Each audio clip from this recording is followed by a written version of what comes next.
प्यारे साथियों, भगवत गीता व श्री कृष्ण जी के अनुसार जीवन में जब दुविधा जैसा समय हो, कठिनाई जैसा समय हो, तो सही निर्णय कैसे लें। जीवन में कठिन परिस्थितियों में सही निर्णय कैसे लें ताकि पश्चाताप से बचा जा सके।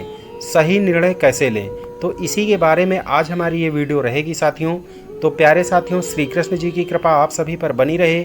सर्वप्रथम आगे बढ़ने से पहले आप सभी प्यारे भक्तों को, साथियों को सुरेंद्र कोहली का जय श्री कृष्णा। आप सभी प्यारे साथी लोग हमारे डी गीता ज्ञान यूट्यूब चैनल को सब्सक्राइब करके बेल घंटी को टच करके आल पर जरूर लगा दीजिए, ताकि हमारी समस्त वीडियो का नोटिफिकेशन आप सभी को हमेशा सबसे पहले मिलती रहे। हमारी वीडियो अगर आप सभी को पसंद आए तो आप सभी इसे शेयर, लाइक, कमेंट कर सकते हैं।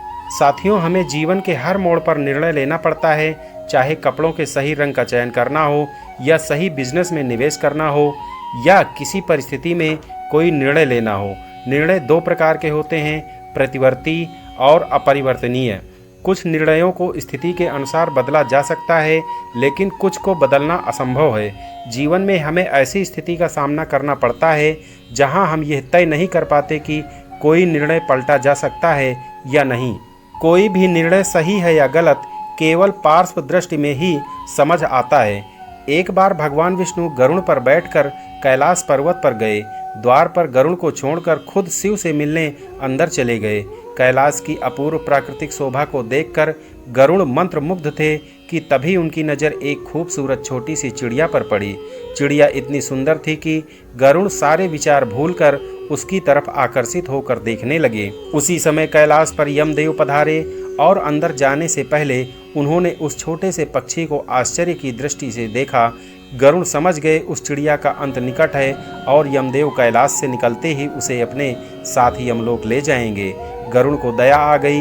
इतनी छोटी और सुंदर चिड़िया को मरता हुआ नहीं देख सकते थे, इसलिए उसे अपने पंजों में दबाया और कैलाश से हजारों कोस दूर एक जंगल में एक चट्टान के ऊपर छोड़ दिया और वापस कैलाश पर आ गए। आखिर जब यम बाहर आए तो गरुड़ ने पूछ ही लिया कि उन्होंने उस चिड़िया को इतनी आश्चर्य भरी नज़र से क्यों देखा था। यमदेव बोले, गरुड़, जब मैंने उस चिड़िया को देखा तो मुझे ज्ञात हुआ कि वो चिड़िया कुछ ही पल बाद यहाँ से हजारों कोसों दूर एक नाग द्वारा खा ली जाएगी। मैं सोच रहा था कि वो छोटी सी चिड़िया इतनी जल्दी इतनी दूर कैसे जाएगी, पर अब जब वो यहाँ नहीं है तो निश्चित ही वो मर चुकी होगी। अब आप ही बताइए, गरुड़ का निर्णय सही था या गलत। दरअसल हमारे सारे निर्णय किसी न किसी धारणाओं पर आधारित होते हैं। कभी कभी निर्णय गलत भी हो सकते हैं। अक्सर ऐसा होता है, हम हमेशा चाहते हैं कि निर्णय तर्क संगत हो, लेकिन अधिकतर लिए गए निर्णयों को युक्ति संगत बनाया जाता है। हम कभी भी सब कुछ नहीं जान सकते और हम कभी भी पूर्णतया निश्चित नहीं हो सकते। सभी जानकारी अपूर्ण है और सभी धारणाएं व्यक्तिगत पूर्वाग्रह से विकृत होती हैं, और फिर भी हमें हर समय निर्णय लेना पड़ता है और हम आशा करते हैं कि परिणाम अनुकूल आएँ। किसी भी निर्णय को लेने के लिए अपनी मान्यताओं, धारणाओं की पूरी तरह से जांच करें। सभी तथ्यों के आंकड़ों का विश्लेषण करें। सबसे खराब और सबसे अच्छा मामला परिदृश्य पर विचार करें, फिर अपना निर्णय लें। यह समय ही बताएगा कि निर्णय सही था या गलत।